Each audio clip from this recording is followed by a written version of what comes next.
நேற்று ஒரு நண்பர்கிட்ட அரசியல் கள நிலவரம் பற்றியெல்லாம் பேசிக்கிட்டு இருந்தபோது தமிழக பாஜக என்னதாங்க செய்ய போகுது அப்படின்னு அந்த நண்பர் கேட்டார். நான் தான் அவர்கிட்ட சொன்னேன், சரியாக ஒரு 20-25 நாளைக்கு முன்னாடி பார்த்தீங்க அப்படின்னா அதிமுக ப்ளஸ் பாஜக கூட்டணி அப்படிங்கிறது ஓரளவுக்கு ஜெல்லாக ஆரம்பித்தது. எடப்பாடி பழனிசாமி எழுச்சி பயணம் போயிட்டு இருந்தார். அவர் போகிற எல்லா இடத்துலையும் வந்து பாஜக தொண்டர்கள் அங்கே போய் கலந்து கொண்டாங்க. இந்த கூட்டணி ஆட்சி அப்படின்னு பேசி சில சர்ச்சைகள் வந்தாலுமே அது ஒன்றும் ரொம்ப பெரிய லெவலில் எல்லாம் வந்து எஸ்கலேட் ஆகலை. தமிழக பாஜகவும் அவங்களுடைய கட்சியை பலப்படுத்தும் வேலையை செஞ்சுக்கிட்டே இருந்தாங்க. பூத் ஏஜென்ட் மாநாடு நடத்தினாங்க.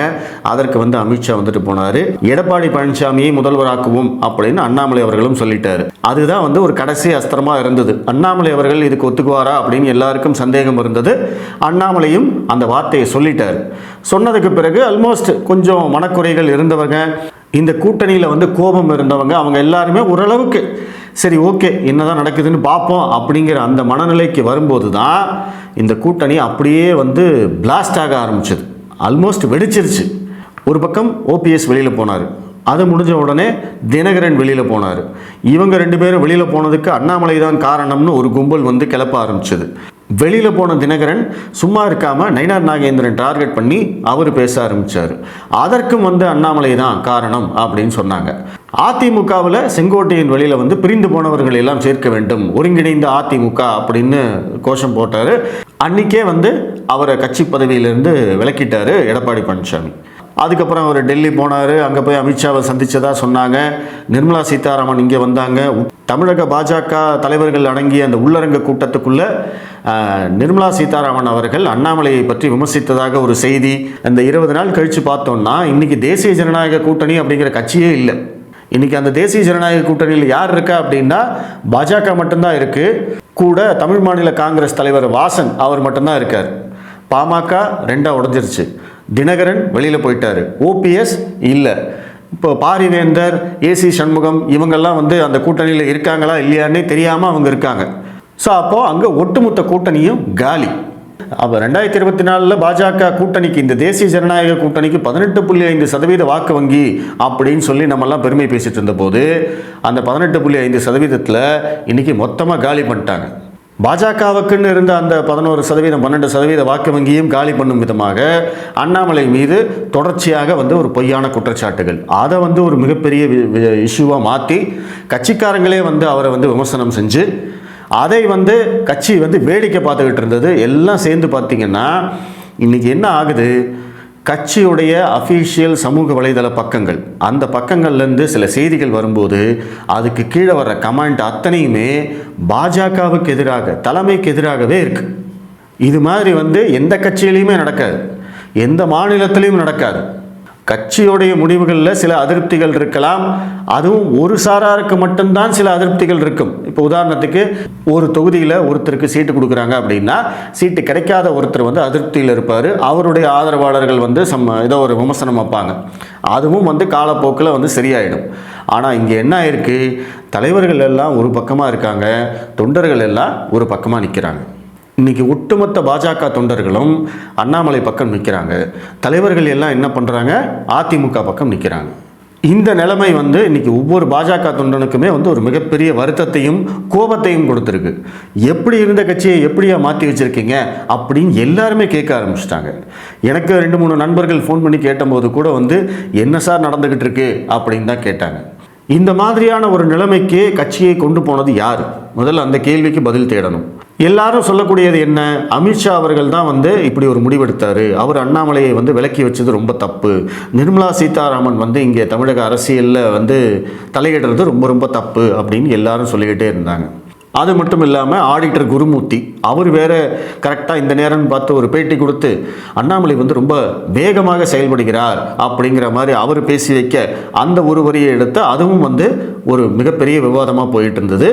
அது மட்டும் இல்லாமல் இப்போ தமிழக பாஜகவில் என்ன ஆயிடுச்சு அப்படின்னா பிராமணர்கள் எல்லாம் இன்றைக்கி அண்ணாமலைக்கு எதிராக இருக்கிறார்கள் அப்படின்னு அது ஒரு பக்கம் நெரேட்டிவ் போயிட்டே இருக்குது. அதை வந்து நிறைய பேர் நம்பவும் ஆரம்பிச்சிட்டாங்க. என்னென்னா இந்த கல்யாணராமன், கிஷோர் கே சுவாமி, அதுக்கப்புறம் ஆடிட்டர் குருமூர்த்தி இவங்க எல்லாருமே வந்து பிராமணர்கள் அப்படிங்கிறதுனால அவங்கள காமிச்சு பார்த்தீங்களா இந்த பிராமண லாபி தான் இவருக்கு காரணம் அப்படின்னு வந்து ஒரு கட்டுக்கதையை கட்ட ஆரம்பிச்சிட்டாங்க. உண்மை அப்படி கிடையாது. பாஜகவை ஆதரிக்கக்கூடிய 99% பிராமணர்கள் அண்ணாமலைக்கு ஆதரவாக தான் இருக்காங்க. அதை என்னால் ப்ரூவ் பண்ணவே முடியும். ஆனால் அந்த இடத்துலையும் வந்து ஒரு சாதி அரசியலை புகுத்துறாங்க. ஏற்கனவே குழம்பி இருக்கிற குட்டையில் மேலும் குழப்பத்தை திணிக்கும் விதமாக இப்படி ஒரு நெரேட்டிவும் தொடர்ச்சியாக போயிட்டே இருக்கு. அப்போ இதையெல்லாம் சேர்த்து வச்சு பார்க்கும்போது தமிழக பாஜகவில் என்னதாங்க நடக்குது, இந்த கட்சியோட எதிர்காலம் தான் என்னங்க அப்படிங்கிற கேள்வி வராமல் இல்லை. அதிமுகவோட அந்த கூட்டணி முடிவு தப்பா அப்படின்னு கேட்டிங்கன்னா என்னை பொறுத்த வரைக்கும் தவறுன்னு நான் சொல்லவே மாட்டேன். 2024 தேர்தலில் அவங்க வந்து கூட்டணி இல்லை அப்படின்னு சொன்னாங்க. அதற்கு காரணமும் நம்மளுக்கு தெரியும். தமிழக பாஜக இங்கே காலூன்றக்கூடாது அப்படிங்கிற அந்த எடப்பாடி பழனிசாமியோடைய சுயநலம் தான் அதற்கு காரணம். அதையும் மீறித்தான் இங்கே இருக்கக்கூடிய 2ஆம் கட்ட தலைவர்கள் அத்தனை பேருமே 2024 தேர்தல் முடிவுகளை சுட்டிக்காட்டி அவங்க அதிமுகவோட கூட்டணி போகணும்னு டெல்லிக்கு தொடர்ச்சியாக வந்து போயிட்டே இருந்தாங்க. இங்கே அண்ணாமலை ஒரு பக்கம் நிற்கிறாரு, மற்ற தலைவர்கள் அத்தனை பேரும் இன்னொரு பக்கம் நிற்கிறாங்க. அண்ணாமலை என்ன சொல்கிறாரு, கூட்டணி வேண்டாம், நம்ம தோத்தாலும் பரவாயில்ல, நம்ம தனியாக நிற்போம் அப்படிங்கிறது தான் அவருடைய ஸ்டாண்டு. ஆனால் மற்ற கட்சி தலைவர்கள் எல்லாத்துக்குமே அவங்களுடைய அரசியல் லாபத்துக்காக, சுயநலத்துக்காக அவங்க என்ன நினைக்கிறாங்க, அதிமுகவோட கூட்டணி இருந்தால் தான் நம்ம ஜெயிக்க முடியும், அதிமுகவோட கூட்டணி சேர்ந்தால் தான் திமுக ஆட்சிக்கு வருவதை தடுக்க முடியும் அப்படின்னு தொடர்ச்சியாக வந்து டெல்லி மேலிடத்துக்கு, அமித்ஷாவுக்கு, நிர்மலா சீதாராமனுக்கு, இவங்க எல்லாருக்கும் ரிப்போர்ட் அனுப்பிச்சிட்டே இருக்காங்க. அண்ணாமலை ஒரு ஸ்டாண்ட் எடுத்தார். ஆனால் அந்த முடிவில் நம்மளுக்கு பலன் கிடைக்கல. 2024 தேர்தலில் நம்மளால் ஒரு சீட்டு கூட ஜெயிக்க முடியல. வெறும் நம்ம ஓட்டு வங்கி மட்டும்தான் வந்து அதிகப்படுத்தணுமே தவிர நம்மளால் சீட்டு ஜெயிக்க முடியல. இதே மாதிரி தனியாக நின்னோன்னா மறுபடியும் அதே மாதிரியான ஒரு முடிவு தான் வரும் அப்படிங்கிறது தான் இந்த தலைவர்களுடைய வாதம். இந்த வாதத்தை அவங்க அண்ணாமலை தலைவராக இருந்த போதிலிருந்தே சொல்லிக் கொண்டிருக்கிறார்கள். அதாவது 2024 தேர்தலுக்கு முன்னாடியிலிருந்தே இது நடந்துக்கிட்டே இருக்குது. ஆனால் 2024 அமித்ஷா, மோடி இவங்க எல்லாம் சேர்ந்து அண்ணாமலை அவர்களுடைய பாதையை அவங்க தேர்ந்தெடுத்துக்கிட்டாங்க. ஓகே, அண்ணாமலை சொல்கிறத கேட்போம் அப்படின்னு சொல்லிட்டாங்க. ஆனால் அந்த தேர்தல் முடிவுகள் வந்ததுக்கு அப்புறமா அவங்க மனசுலையும் சில மாற்றங்கள் வருது. அவங்க என்ன நினைக்கிறாங்க, சரி ஓகே, இவங்கெல்லாம் சொல்கிறாங்க இல்லையா, இத்தனை பேர் சொல்கிறாங்க இல்லையா, நம்ம அதிமுகவோட கூட்டணி போகலாம் அப்படிங்கிற முடிவெடுத்ததும் சரியான முடிவு தான். ஏன்னா நம்மளுடைய அல்டிமேட் டார்கெட் ஒன்று என்ன அப்படின்னா, திமுகவை மீண்டும் ஆட்சி கட்டிலில் அமர வைக்கக்கூடாது, அவர்கள் ஆட்சிக்கு வருவதை தடுக்க வேண்டும் அப்படிங்கிற ஒரு நோக்கம் நம்மளுக்கு இருக்கிறதுனால இந்த முடிவுக்கு நம்மளும் ஒத்துக்கலாம். அது வந்து தவறான முடிவு அப்படின்னு நான் சொல்ல மாட்டேன். அண்ணாமலையும் கட்சி கட்டுப்பாடு அப்படிங்கிற அந்த புள்ளியில் அந்த முடிவை ஏற்றுக்கொள்கிறார். அதே சமயம் என்னுடைய தலைமையில் இந்த கூட்டணி இருக்க முடியாது. நான் வந்து இப்போ சமீபத்தில் கூட அந்த இந்தியா டுடே கான்க்ளேவில் அவர் பேசியிருந்தார். நான் வந்து அதிமுக கூட்டணி கட்சி தலைவர்களை பற்றி நிறைய பேசியிருக்கேன். நான் பேசினதுக்கெல்லாம் அதிமுக தொண்டர்கள் என்னை மன்னிக்கவே மாட்டாங்க. அதே மாதிரி அதிமுக கட்சி தலைவர்களும் என்னை பற்றி நிறையா பேசியிருக்கிறார்கள். அதற்கெல்லாம் வந்து பாஜக தொண்டர்களும் அவங்கள மன்னிக்க மாட்டாங்க. ஆனால் இன்னைக்கு இந்த சிச்சுவேஷனில் நம்ம இருக்கோம். இன்னைக்கு இந்த கூட்டணி உறுதியாக இருக்கு. அதற்கு வந்து எடப்பாடி பழனிசாமி தான் வந்து முதல்வர் வேட்பாளர் அப்படிங்கிறதெல்லாம் இந்தியா டுடே கான்க்ளேவில் அவர் பேசின விஷயம். அப்போது அதனால் இந்த காரணத்தை எல்லாம் சொல்லித்தான் அவர் என்ன பண்ணுறாரு, என்னுடைய தலைமையில் இந்த கூட்டணி அமைஞ்சால் சரியாக வராது, எனக்கு அதில் விருப்பமும் இல்லை, அதனால் நீங்கள் வந்து கூட்டணி அமைச்சுக்கோங்க, நான் வந்து தலைவர் பதவியிலேருந்து விளைவிக்கிறேன் அப்படிங்கிறது தான் இங்கே நடந்தது. அதுவும் சரியான முடிவு தான். அதற்கு பிறகு எல்லாமே வேக வேகமாக நடக்குது. எடப்பாடி பழனிசாமிக்கும் சில நிதர்சனங்கள் புரியுது. அவரும் ஓகே, நம்ம வந்து பாஜகவோட கூட்டணி போகலான்னு நினைக்கிறாரு. உடனடியாக டெல்லி போகிறாங்க, அமித்ஷா இங்கே வராரு, கூட்டணி எல்லாம் ஃபைனலைஸ் ஆகுது. ஒன்றாக தேர்தலை சந்திப்போம், எடப்பாடி பழனிசாமி தான் முதல்வர் வேட்பாளர்னு எல்லாம் சொல்லி முடிக்கிறாங்க. இது எல்லாமும் சரியானது தான், இதில் எந்த தவறும் கிடையாது. இதில் அமித்ஷா பக்கமும் எந்த தவறும் கிடையாது. அதிமுக பாஜக கூட்டணி இணைந்து நல்ல புரிதலோடு வலுவாக தேர்தலை சந்தித்தால் கண்டிப்பாக பாஜகவுக்கு வந்து ஒரு 10-15 எம்எல்ஏக்களாவது கிடைப்பதற்கான வாய்ப்பு இருக்கிறது அப்படிங்கிறது எல்லாருக்குமே தெரியும். ஆட்சியை பிடிக்க முடியுமா அப்படிங்கிறதுக்கு இன்னும் நிறைய விஷயங்கள் செய்யணும் அப்படிங்கிறத நம்ம தொடர்ச்சியாக சொல்லிக்கிட்டே இருக்கோம். கூட்டணி சேர்ந்த உடனே ஜெயிச்சிடலாம் அப்படிங்கிறது அர்த்தம் கிடையாது. அதற்கு இன்னும் நிறைய வேலைகள் செய்யணும். ஆனாலும் அதிமுக ப்ளஸ் பாஜக கூட்டணி இணக்கமாக செயல்பட்டால் கண்டிப்பாக திமுகவுக்கு பலத்த போட்டியை கொடுக்கலாம் அப்படிங்கிறது தான் நிலைமை. அதைத்தான் அமித்ஷா அவர்கள் ஒரு திட்டமாக முன்வைத்தார். அதுலேயும் எந்த தப்பும் கிடையாது. தப்பு எங்கே நடந்திருக்கு அப்படின்னா, அமித்ஷா டெல்லி போயிட்டாரு, இதான்ப்பா கூட்டணி பார்த்துக்குங்க, நல்லபடியாக நடத்துங்க அப்படின்னு அவர் டெல்லி போயிட்டாரு. அண்ணாமலை விலகிட்டார். உங்களுக்கே தெரியும், அவர் தலைவர் பதவி விலகினதுக்கப்புறமா வந்து ப்ரெஸ் மீட்டு கொடுக்கல, எங்கேயும் பொது நிகழ்ச்சிகளில் கலந்துக்கல, ரொம்ப தனியார் நிகழ்ச்சிகளில் மட்டும் அப்பப்போ கலந்துக்கிட்டு அப்பப்போ வந்துட்டு போயிட்டு இருந்தார். அப்போ கூட நம்மெல்லாம் வந்து அவர் ப்ரெஸ் மீட் கொடுத்தா நல்லாயிருக்கும், ஆக்டிவ் பாலிடிக்ஸ் பண்ணால் நல்லாயிருக்கும் அப்படின்னு நம்ம எல்லாரும் பேசிக்கிட்டே இருந்தோம். இது ஒரு பக்கம் இருந்தது. இங்கே இருக்கக்கூடிய, அதாவது அதிமுக கூட்டணி தான் வேண்டும் என்று அடம் பிடித்து அமித்ஷாவை, நிர்மலா சீதாராமனை, மோடியை அவர்களை வந்து கன்வின்ஸ் பண்ணி இந்த கூட்டணியை கொண்டு வந்தாங்க இல்லையா, இந்த பாஜகவுடைய தலைவர்கள், இப்போ இருக்கக்கூடிய மாநில தலைவர் ப்ளஸ் 2ஆம் கட்ட தலைவர்கள், 3ஆம் கட்ட தலைவர்கள், இவங்க எல்லாரும் சேர்ந்து என்ன பண்ணுறாங்க அப்படின்னா, ஒட்டுமொத்தமாக தமிழக பாஜகவை அதிமுகவுடனே இணைக்கப் போவது போல செயல்பட ஆரம்பித்து விட்டார்கள். இந்த தேசிய ஜனநாயக கூட்டணிக்கு அதிமுக தான் தலைமை அப்படின்னு அமித்ஷா சொல்லிட்டு போனது உண்மைதான். ஆனால் அதற்காக தமிழக பாஜக கட்சி செயல்படவே கூடாது அப்படின்னு அவர் ஒன்றும் சொல்லலையே. ஆனால் இவங்க அப்படி தான் வந்து நினச்சிட்டு நடந்துக்கிட்டு இருக்காங்க. தமிழக பாஜகவுடைய செயல்பாடுகள் முற்றிலுமாக செயலிழந்து விட்டது. இந்த தலைவர்கள் எல்லாருக்குமே என்ன தேவை அப்படின்னா, இவங்க எல்லாருக்கும் எம்எல்ஏ ஆகணும் அப்படிங்கிற கனவு இருக்குது. இப்போ எம்எல்ஏ ஆகணும்னா எடப்பாடி பழனிசாமி அதிமுக தான் தொகுதிகளை ஒதுக்க வேண்டும். ஏன்னா இங்கே அவங்க தான் பெரிய கட்சி, அவர் தான் வந்து எவ்வளவு சீட்டுன்னு ஒதுக்கணும். அதே மாதிரி எந்தெந்த தொகுதிகள் அப்படிங்கிறதையும் அதிமுக தான் முடிவு பண்ணும். எல்லா தொகுதியும் ஜெயிக்கிற தொகுதியாக கொடுக்கறதுக்கு அதிமுக ஒன்றும் முட்டாள் கிடையாது. ஏற்கனவே அவங்க அப்படி பண்ணதும் கிடையாது. அப்போது இங்கே இந்த தலைவர்கள் போட்டியிடணும் அப்படின்னு சில விருப்பங்கள் இருக்கும் இல்லையா, இந்த தொகுதியில் நம்ம போய் நிற்கணும் அப்படின்னு அவங்க நினச்சிட்டு இருப்பாங்க இல்லையா, அந்த தொகுதி வேணும்னா யாருடைய தயவு வேணும்? அதிமுகவுடைய தயவு வேணும், எடப்பாடி பழனிசாமியோடைய தயவு வேணும். அப்போது எடப்பாடி பழனிசாமியோடைய குட் புக்கில் இருக்கணும் அப்படின்னா என்ன பண்ணணும்? அவங்களுக்கு எதிராக எதுவுமே பண்ணக்கூடாது, எதுவுமே பேசக்கூடாது. கட்சியை நாங்கள் வளர்ப்போம் அப்படின்னு சொல்லக்கூடாது. கட்சி வந்து தமிழக பாஜக வந்து ஒரு ஃபோர்ஸாக வளர்கிறது அப்படிங்கிற அந்த பேச்செல்லாம் இருக்கவே கூடாது. அந்த மாதிரி ஒரு நிலைமைக்கு கட்சியை இவங்க கொண்டு போக ஆரம்பித்தாங்க. இதற்கும் அமித்ஷாவுக்கும் சம்மந்தம் இல்லை. அமித்ஷா இதை சொல்லவும் இல்லை, அமித்ஷா வந்து இதை எதிர்பார்க்கவும் இல்லை, அவர் எதிர்பார்த்துருக்கவும் மாட்டார். நான் எப்போயா இதெல்லாம் சொன்னேன் உங்ககிட்ட அப்படின்னு தான் அவர் நினைப்பார். ஆனால் இவங்க இங்கே இருக்கக்கூடிய தலைவர்கள் அவங்களுடைய சுயநலத்துக்காக, அவங்க எம்எல்ஏ ஆகணும் அப்படிங்கிறதுக்காக ஒட்டுமொத்தமாக அதிமுகவுடைய பி டீம் தமிழக பாஜக அப்படின்னு சொல்ல வச்சுட்டாங்க. பாஜகக்குள்ள அதிமுகவோட ஒரு கட்சி, கிளை கட்சி, பிரான்ச்சு அப்படி ஆரம்பிச்சிட்டாங்க. அதனால தான் நீங்கள் பார்த்தீங்கன்னா நயினார் அவர்கள் தலைவரானதுக்கு அப்புறமா எந்த ஒரு ஆர்ப்பாட்டமும் இல்லை, போராட்டமும் இல்லை, திமுகவுக்கு எதிரான அறிக்கை இல்லை, எத்தனையோ பிரச்சனைகள் நடந்தும் திமுகவை காட்டமாக விமர்சிக்கவே இல்லை, எதுவுமே செய்யலை. ஏன்னா அதிமுகவோட சேர்ந்து தானே அவங்க செய்யணும். அதை வந்து தலைவர் சொல்லவும் ஆரம்பித்தார். நீங்கள் ஏதாவது போராட்டம் ஆர்ப்பாட்டம்லாம் பண்ணுவீங்களா அப்படின்னு கேட்டபோது, நாங்கள் அதிமுகவுடன் கலந்தாலோசித்து முடிவு செய்வோம் அப்படின்னாரு. எப்போ தமிழக பாஜக ஆர்ப்பாட்டம் போராட்டம் பண்ணுறதுக்கு எதுக்கியா வந்து அதிமுகட்ட கேட்கணும்?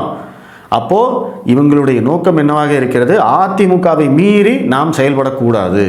இந்த காரணத்தினால என்ன ஆயிடுச்சு அப்படின்னா, தேசிய ஜனநாயக கூட்டணிக்குள்ளே இருந்த கட்சி தலைவர்கள் தினகரன், ஓபிஎஸ், இவங்களுக்கெல்லாம் என்ன பண்ணுறதுன்னு புரியல.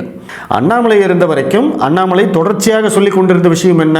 அந்த தேசிய ஜனநாயக கூட்டணி நம்மளுக்கு ரொம்ப ரொம்ப முக்கியம், தினகரன், ஓபிஎஸ் இவங்கெல்லாம் வந்து ரொம்ப முக்கியம், அவங்கெல்லாம் நம்மளோட இக்கட்டான நிலைமையில் அவங்க கை கொடுத்துருக்காங்க, அவங்கள பாதுகாக்க வேண்டியது எங்களுடைய கடமை அப்படின்னு தெளிவாக சொல்லிக்கிட்டே இருந்தார். ஆனால் இந்த கட்சி தலைவர்கள் எல்லாம் எங்கே வந்து தினகரன்ட்டையும் ஓபிஎஸ்கிட்டையும் நம்ம நெருக்கமாக பழகணும்னா எடப்பாடி பழனிசாமி அண்ணன் கோச்சுக்குவாரோ, அவர் கோச்சுக்கிட்டா நம்மளுக்கு எப்படி சீட்டு கொடுப்பாரு அப்படிங்கிற காரணத்தினால தினகரனையும் ஓபிஎஸ்ஸையும் இவங்க கண்டுக்கவே இல்லை. அவங்களுக்கு பக்குன்னு ஆகிப்போச்சு. இன்னையா நம்ம வந்து நிபந்தனையற்ற ஆதரவு கொடுத்து இவங்களோட கூட்டணியில் இருந்தால் இவங்க கண்டுக்கவே மாட்டேங்கிறாங்களே, அப்போ நம்ம கூட்டணியில் இருக்கோமா இல்லையா அப்படிங்கிறதே தெரியாமல் அவங்க குழம்பி போய் அவங்களுக்கு இந்த அரசியல் எல்லாம் புரிஞ்சதுக்கு அப்புறமா அவங்க டாட்டா காட்டிட்டு வெளியில் கிளம்பிட்டாங்க. உனக்கு வேணும்னா நீ வந்து என்னை கூப்பிடு அப்படின்னு சொல்லிட்டு அவங்க வெளியில் கிளம்பியாச்சு. இந்த தலைவர்கள், மாநில தலைமை, இவதெல்லாம் வந்து அதை பற்றிலாம் கவலையே படலை. ஓனா போட்டு எனக்கு என்ன, அதான் அதிமுக இருக்குல்ல அப்படிங்கிற அந்த ஒரு மைண்ட் செட்டுக்கு அவங்க போயிட்டாங்க. இதுதான் வந்து இன்னைக்கு தமிழக பாஜகவுடைய நிலைமை. இப்போ இதற்கு வந்து நம்ம அமித்ஷாவை குற்றம் சொல்ல முடியாது. அமித்ஷாவுக்கு வந்து இவங்க கொடுக்குற ரிப்போர்ட்டு தான், என்னதான் உளவுத்துறை ரிப்போர்ட்டு அதெல்லாம் கொடுத்தாலுமே இங்கே கள நிலவரம் என்ன அப்படிங்கிறத மாநில கட்சிகள், கட்சி தலைவர்கள் தானே சொல்லணும். அவங்க சொல்கிறது தானே. இன்னைக்கு அண்ணாமலை தனியாக ஒருத்தர் சொல்கிறதுக்கும் இவங்க எல்லாரும் சேர்ந்து ஒன்று சொல்கிறதுக்கும் வித்தியாசம் இருக்கா இல்லையா? அவர் எதை நம்புவார்? இதைத்தான் நம்புவார். அதை நம்பினதுனால வந்த வேணை தான் இன்னைக்கு கட்சி இப்படி இருக்குது. இதுதான் வந்து இன்றைக்கி ஹோல் சினாரியோ.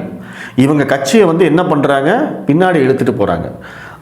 வேக வேகமாக செயல்படுறார் அப்படின்னு சொல்லப்பட்ட அண்ணாமலை கட்சியை வந்து வேகமாக 3%லேருந்து 11%க்கு கொண்டு வந்து நிறுத்தினார். இவங்க 11%லேருந்து மறுபடியும் வந்து நோட்டா கட்சியாக மாற்றுறதுக்கு முயற்சி பண்ணிக்கிட்டு இருக்காங்க. அதிமுக கொடுக்குற சீட்டுகளை வாங்கிட்டு அவங்க ஒதுக்குற தொகுதிகளை மட்டும் எடுத்துக்கிட்டு தேர்தலை சந்திச்சா என்ன ஆகும்? நோட்டா கட்சியாக தான் நீங்கள் இருப்பீங்க.